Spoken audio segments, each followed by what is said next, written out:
In today's video, we've got 10 red flag warnings to ensure that you get the right piano from the right place. From empty warranty promises to overpaying for your instrument to completely inaccurate information about your instrument, we have heard all of the horror stories.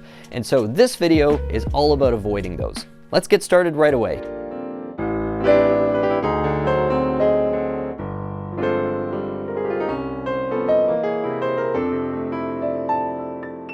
Red flag number 1, a store that offers a warranty that's longer than it's been in business. Why is this a red flag? Well, because warranty coverage is a real thing. It's absolutely part of the value that you're investing in when you buy a piano. And when an issue comes up with your piano at year 5, 6, or 7, which is entirely possible, you need to know that you're actually covered. Manufacturers' warranties are great, but if part of what you're relying on is a store's additional level of coverage, you need to be confident that that store actually understands what it means to make that commitment and live up to it. So while there may be some exceptions for some really great new stores out there who have every intention in the world to fulfill those commitments, generally speaking, track record is the best predictor of your safety as a customer. So while it shouldn't eliminate new businesses from being on your list of prospects, if a 6-month-old store is offering a 10-year warranty, you at least want to give that some extra scrutiny.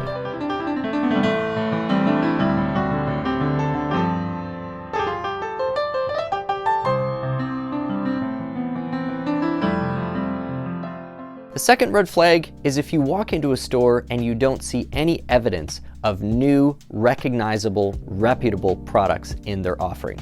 Now, why is this a red flag? Any store in the piano business wants to be able to have new product there because not only is it easier to sell, but the manufacturer is taking on the after-sales liabilities in a lot of cases. When a store sells a used piano, it has to issue all of the warranty coverage, and it's a harder business to deal with. You're constantly sourcing instruments on a piecemeal basis from the open market or dealing with other used dealers. So while that may be a necessary part of the industry, for stores where they have only been able to deal with used instruments, it could be a sign that their reputation or their way of doing business simply is not acceptable to major suppliers out there.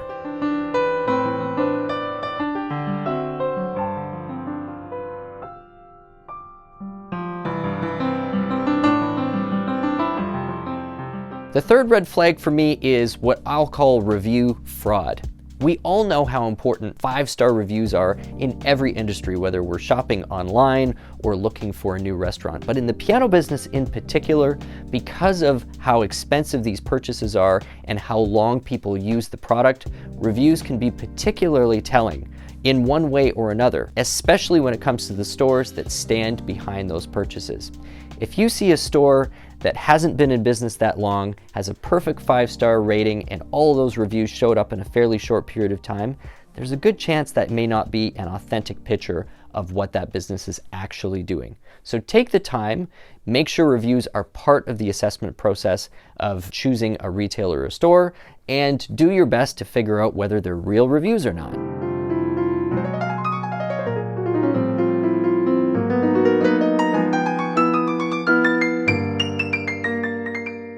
Next on my list is something that wouldn't be very obvious, but can be quite telling, which is how old is the average floor model on that store's floor? Now, in our business, we usually try and circulate floor models out every 1 to 2 years, and that's done for a number of reasons. First of all, we want to make sure that customers are in front of a product that's really representative of what they're about to get from the factory.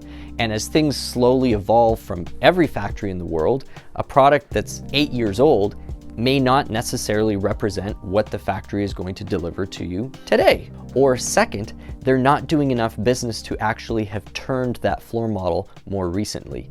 Neither one is a particularly good thing, so even though it might not be on the top of your mind to think about it, make sure that you're not playing an exceptionally old floor model. A couple of years old is very normal. 10 years old, you might want to ask some questions.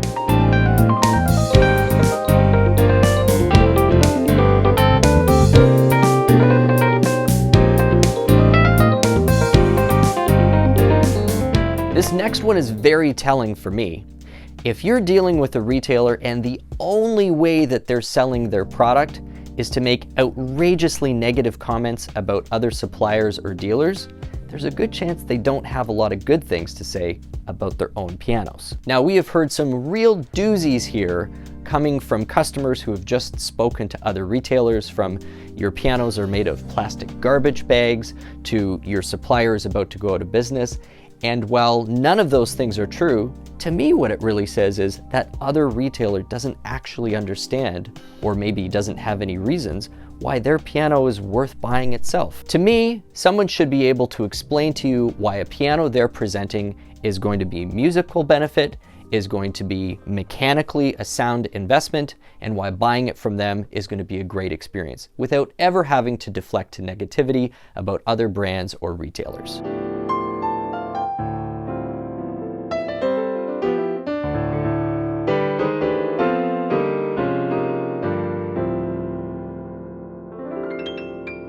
This next one is somewhat related to the previous point, but I'm going to separate it out. If you're in a store and a single piano is being used to represent an entire brand or line of pianos, that's a little suspect. I don't know a single piano from any manufacturer that accurately represents the entire musical experience and ownership experience of other products in that line. For example, if someone has a Yamaha B1 in the showroom, sits you down and tries to explain that this instrument is indicative of what someone might experience on a U1, a U3, or even a Yamaha Grand, that's just incredibly disingenuous, never mind inaccurate. Likewise, sitting you down in front of a perfectly prepped Steinway B or Shigeru Kawai SK6 shouldn't really be indicative of something you're going to experience on a low-end upright of the same brand. As soon as you have those broad comparisons that just defy logic, I would discount that feedback and probably move on.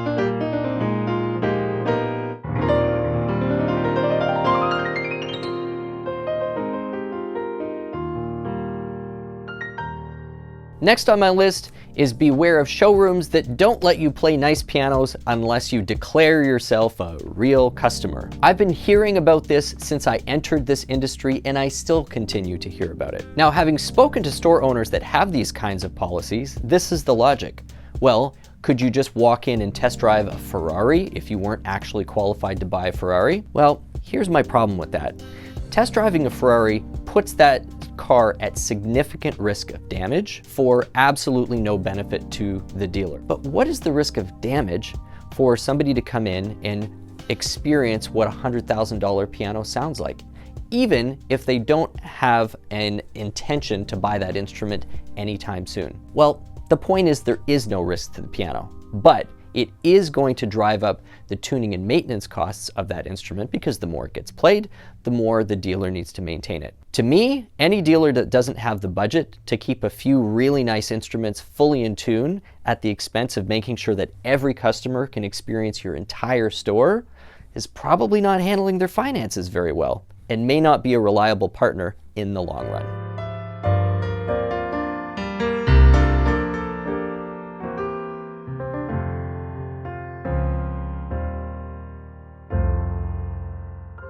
Next for me is any retailer who is uncomfortable or unwilling to discuss alternate points of view, especially if those points of view are coming from credible third-party sources. There are a variety of opinions in the piano world, just as there are with any other retail industry, from electronics to cars. But somebody who's totally confident in what they are selling you and completely conversant in the expertise of the industry itself should have absolutely no problem hearing about a concern or alternate opinion and having a nice, objective, balanced conversation about it. Somebody who aggressively dismisses alternate points of view or is simply unwilling to even talk about it should probably tell you something about their own discomfort with what they're selling.